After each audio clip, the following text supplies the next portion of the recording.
ജോലി കിട്ടിയിട്ടേ ഇവിടേക്ക് വരാവൂ എന്ന് സുധീനെ ഭീഷണിപ്പെടുത്തുന്ന ശ്രുതിയെ കാണിച്ചാണ് എപ്പിസോഡ് ആരംഭിക്കുന്നത്. ശേഷം സുധി അവിടെ നിന്നും പോകുന്നു.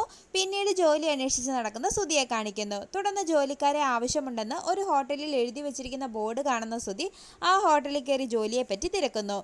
തുടർന്ന് ഇവിടെ 2 സപ്ലയർമാരെയും ഓർഡർ എടുക്കാൻ ഒരാളെയും വേണമെന്ന് ഹോട്ടലിൻ്റെ ഓണർ പറയുന്നതോടെ എനിക്ക് ഓർഡർ എടുക്കുന്ന ജോലി മതിയെന്ന് സുധി പറയുന്നു. ശേഷം വിദ്യാഭ്യാസ യോഗ്യതയെപ്പറ്റി ഓണർ ചോദിക്കുമ്പോൾ ഞാൻ 10ാം ക്ലാസ് വരെ മാത്രമേ പഠിച്ചിട്ടുള്ളൂ എന്ന് സുധി പറയുന്നു.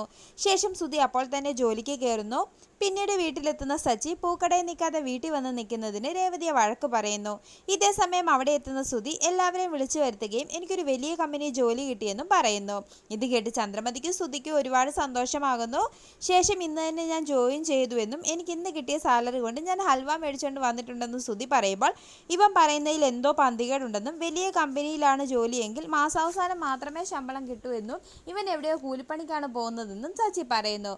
തുടർന്ന് ഈ കമ്പനിയിൽ അന്നത്തെ ശമ്പളം അന്നന്ന് തന്നെ കൊടുക്കുമെന്നും ജീവനക്കാർക്ക് ജോലി ചെയ്യാൻ പ്രോത്സാഹനം നൽകുന്നതാണെന്നും സുധി പറയുന്നു.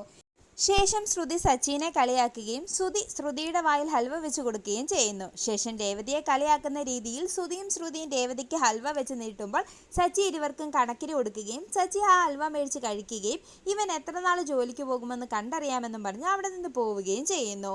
പിന്നീട് മുറിയിലെത്തുന്ന ശ്രുതിനെ കെട്ടിപ്പിടിക്കുകയും എനിക്ക് ഒരുപാട് സന്തോഷമായെന്നും എനിക്കിനി സച്ചിയുടെയും രേവതിയുടെയും മുമ്പിൽ തലകുനിച്ച് നിൽക്കേണ്ടി വരില്ലെന്നും പറയുന്നു.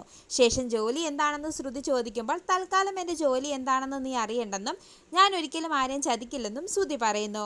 പിന്നീട് രേവതിയുടെ കടയിലെത്തുന്ന ഒരു സ്ത്രീ കഴുത്തി കിടക്കുന്ന മഞ്ഞച്ചേടിനെ പറ്റി ചോദിക്കുകയും നിന്റെ അമ്മായിയമ്മ താലിമാല ഊരി മേടിച്ചോ എന്നും ചോദിക്കുമ്പോൾ എൻ്റെ അമ്മായിയമ്മ വെറും പാവമാണെന്നും അമ്മ അങ്ങനെയൊന്നും ചെയ്യില്ലെന്നും അമ്മ എന്നെ സ്വന്തം മകളെ പോലെയാണ് നോക്കുന്നതെന്നും മാല പൊട്ടിപ്പോയതാണെന്നും രേവതി പറയുന്നു. ഇത് കേട്ടുവരുന്ന രവീന്ദ്രന് സന്തോഷമാകുന്നു. ഇതേ സമയം അവിടെ എത്തുന്ന ചന്ദ്രമതി വീട്ടിൽ വന്ന് ബ്രേക്ക്ഫാസ്റ്റ് ഉണ്ടാക്കാൻ പറഞ്ഞ് രേവതിയോട് ദേഷ്യപ്പെടുന്നത് കാണിച്ച് എപ്പിസോഡ് അവസാനിക്കുന്നു.